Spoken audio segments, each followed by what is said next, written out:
Hey everyone, it's Marilyn. Welcome back to KK's Quilt Studio. We're going to dig into the mailbag today and talk about an email that I received this week about transferring applique shapes or templates, taking them from electric quilt and bringing them over to your electronic cutting machine. Particularly, she's using a Brother nCut, and that's what I have. And she wanted to cut out her fabric for her applique shapes. Now, I've done a video on this before, and I did it using Corel Draw, and I took a PDF file from Electric Quilt and converted those templates into vector files and brought them into my nCut. We're going to do something a little bit different. I'm going to show you the differences of the results that you're going to get, and we're going to talk about that today. And if you ever want to contact me, know that you can reach me through joining. We have a message board called the Digital Quilting Bee, and it's located at groups.io. If you type in groups.io in your search bar and do a search for Digital Quilting Bee, that's all one word, you can join our message board, similar to the Yahoo groups. If that's mostly for people who don't Facebook. If you do Facebook, we do have a group called the Digital Quilting Bee, which we talk about electric quilt. And of course, you're seeing this on my YouTube channel. If you haven't already subscribed, be sure to subscribe and get notifications anytime I post anything new. You can reach me at my website, kksquiltstudio.com, and always by email, kksews@kksquiltstudio. So without further ado, let's get started, move on over into electric quilt and look up those templates. So in that previous video, I think I used this block from the library files. It's called Clematis. If you want to look it up, be sure just to go up here and open up the block libraries and do a search for that. So we're not going to make any changes to this. We're going to go to Export, and we're on the Print and Export tab, and we're going to click on Image, and I am going to save this as Clematis. I'm saving it as a PNG file because that is one of the files that Brother Canvas Workspace reads. I've already saved it. I'm going to replace it. If you want to make your block bigger, be sure to change it here and go ahead and leave all the other defaults. Go ahead and just click OK. We're going to move over into Brother Canvas Workspace. I'm using the offline version, and I'm going to click on this little what looks like a spade and click on Image from Computer. This is a, if I hover over this, it may cancel out. I did that really quick. This is the image tracing tool on your Brother Canvas Workspace.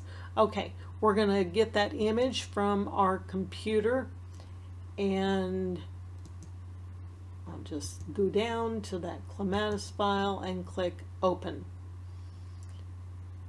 And you'll see that there's a little highlighted line, a blue line. Of course, there are blocks, little squares around there. I'm only getting the outline of the block. I need those inner pieces also. So if you go over here, we're going to trace areas by color.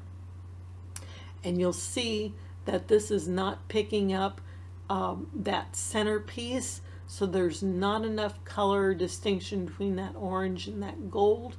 So let's cancel out of here, go back to Electric Quilt, and let's just change that color. So I'm just picking that default red. That's a good bright color. I've got my paintbrush selected. Let's just click on that center, and then we're going to go through the same process again. Print and Export tab, Export on the ribbon, click on Image, and I'm going to save over that old file.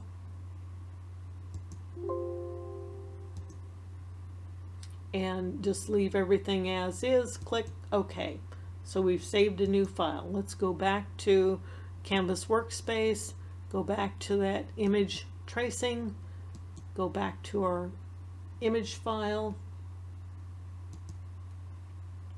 There's my new clematis file.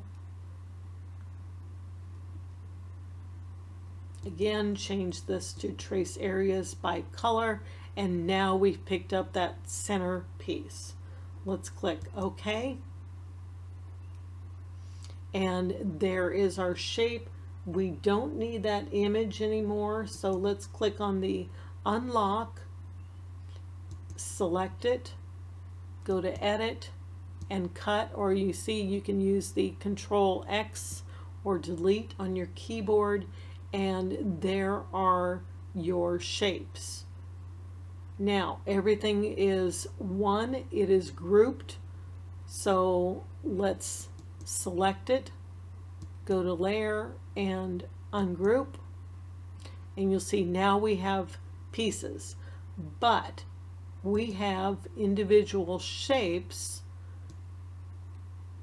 And if there is, this is layers, so I grabbed this layer, which is, if I go back to EQ, that's that blue piece. And I also have duplicates. You'll see there's the same shape goes there, so I have the choice of how I want to cut those pieces for the blue. You can cut it as one whole piece, and let's go to this one, and there you'll see is my center. So there I have a very different result as to what I got in the previous video using the SVG images. Now if I go back to the template printout, the PDF file that I saved in the other video, you'll see that my shapes are very different. And this is more traditional way of doing appliquing, kind of like how I like to do my applique, that I actually like to have overlapping pieces. And if we go back to Canvas Workspace, you'll see that these pieces aren't necessarily individual pieces that overlap. If I were to use these pieces instead, I'm going to have to nudge them right up together. And if that's the effect that you're wanting to get, I guess, with your applique results, that's fine. But note the differences in what you're going to get with the two different ways of doing this. So I hope that helps. Hope it shows you the difference. Be sure to go to that video. Like I said, I posted it down below, and you can watch it and see if that way works better for you. But this is another way to skin that proverbial cat with Brother Canvas Workspace and Electric Quilt. So happy playing with your applique, happy quilting, and I wish you much luck. Thanks for joining me. Bye for now.